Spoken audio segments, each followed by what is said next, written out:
Olá, aqui está o volume 1 de Buda de Osamu Tezuka, na nova edição da editora JBC, que eu acabei de ler. Uma obra-prima em todos os sentidos, em matéria de desenho, em matéria de história.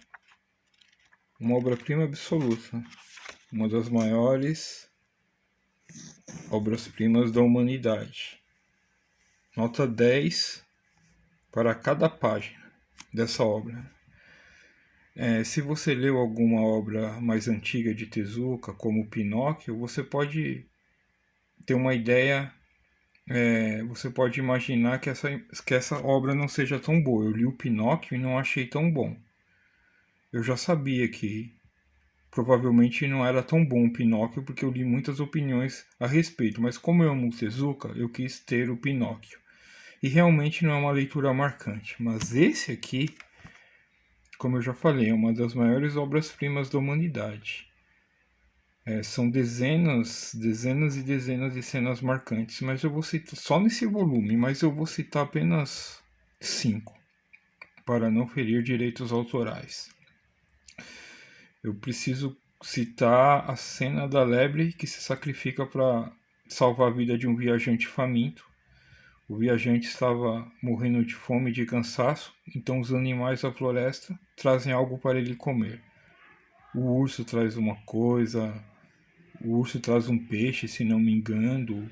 A raposa, se não me engano, traz uvas. Mas a lebre fica triste porque ela não tem nada para oferecer. Então o que ela faz? Ela oferece a sua própria vida se jogando no fogo de uma fogueira para que o viajante pudesse comer a sua carne. Essa é uma das cenas mais marcantes. Uma outra, uma segunda cena muito marcante, é que mostra o desespero do personagem Chapra, um escravo, um menino escravo, que tem a mãe escrava. Ele é roubado um tecido que ele carregava para o seu senhor, é roubado por uma gangue. Então o seu senhor, malvado, diz para ele que se ele não recuperar o tecido num prazo determinado de tempo, ele vai vender a sua mãe. Então o Tatá, quer dizer, o Chapra vai atrás da gangue, do ladrão e do tecido, e é muito emocionante essa cena. É muito emocionante porque depende, o destino da sua mãe depende de ele conseguir ou não esse tecido. Muito forte essa cena. Uma outra cena que é muito bacana, essa é muito bacana, é a que mostra a habilidade desse pequeno escravo Chapra em arremessar pedras. Ele arremessa pedras com uma eficiência espetacular.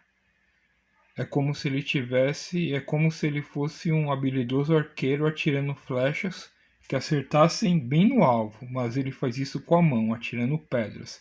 É uma coisa fantástica e que acrescenta ação à trama. É realmente muito impactante ver o Chapra tirando pedras. É uma coisa assim revigorante, é maravilhoso. Uma outra cena muito marcante é em que o personagem Tatá, um menininho da raça dos párias, que se encontra abaixo, na hierarquia, abaixo dos escravos, né? Ele é menos que escravo. Os párias, todos eles andam nus. Esse menininho pária fica amigo do Chapra, eles ficam muito amigos, eles viram verdadeiros irmãos. E esse menininho, quando está caminhando com a mãe de Chapra e um monge, eles estão caminhando, eles estão famintos, eles estão morrendo de fome, de cansaço, eles encontram uma cobra bem gigante, tipo uma sucuri gigantesca.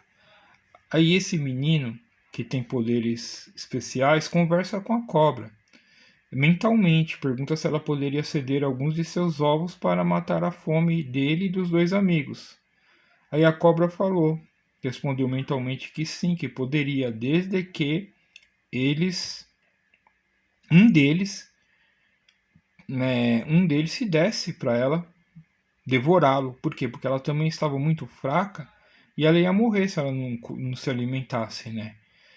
Então o Tatá, esse menininho pária, o mais desprezado dos seres na Índia, o mais desprezado que os animais, oferece-se ele mesmo, ele próprio, para salvar a vida do monge e da mãe do Chapra.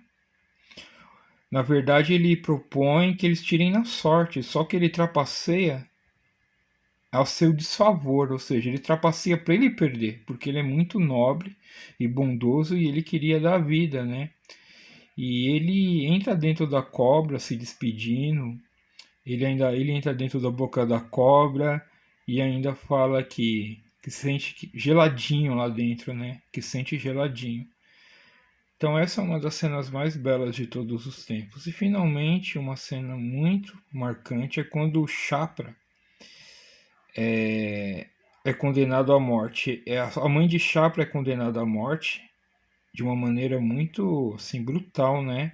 Ela é condenada a ser atirada de um penhasco. Então o Chapra fala, e o Chapra é condenado a ir para o deserto. Então, só que daí o Chapra fala, não, eu não quero ir para o deserto, eu quero ir morrer com a minha mãe. Então ele vai para a morte com a mãe dele, né? Para serem jogados de um penhasco. Isso é muito terrível. Mas daí aparece o Tatá e para ajudá-lo a fugir. Aí ele e a mãe dele começam a fugir. O resto eu não vou contar, mas digo que é uma cena muito forte, impactante, uma das mais tristes de todos os tempos. Não falei aqui porque que o Chapra foi condenado à morte, a mãe dele, né? E ele foi condenado ao deserto. Não. Para saber tudo isso você precisa ler. Eu só dei aqui informações soltas, porque esse é o objetivo, não é contar a história. Inclusive porque é uma coisa que iria ferir direitos autorais. Não, não é contar a história, é só contar. Meu objetivo é só contar algumas cenas, 5 cenas, para aguçar a sua vontade. Mas eu digo, não é só isso, é muito mais do que isso, é dezenas vezes mais do que isso. É como eu falei, cada página aqui é uma obra-prima. É uma obra-prima, realmente, de fato. Espero que vocês tenham gostado e deixe sua curtida e siga o canal que começou agora, caso você queira outras análises como essa. Ou seja, minhas 5 cenas preferidas ou mais marcantes das outras edições de Buda, conforme eu for lendo, e dos outros mangás que eu tenho. Se você gostar, se você se interessar, eu vou fazer isso com cada mangá que eu tenho. Vou colocar ele aqui e vou citar 5 cenas que eu gostei. Se você gostou, então curta e siga, porque isso vai me dar inspiração. Porque se eu colocar o vídeo e ninguém se interessar, né? Aí eu não vou colocar mais, porque eu vou sentir que não estou fazendo nada de útil. Agora, se você gostar, eu vou ficar muito feliz mesmo. Eu vou fazer isso com muitas obras, não só com as que eu tenho, mas até comprarei obras especialmente para isso, tá? Talvez, se for necessário. Mas eu acho que não, só com o que eu tenho já dá para fazer muita coisa, tá? Então, obrigado pela sua atenção. Um abraço.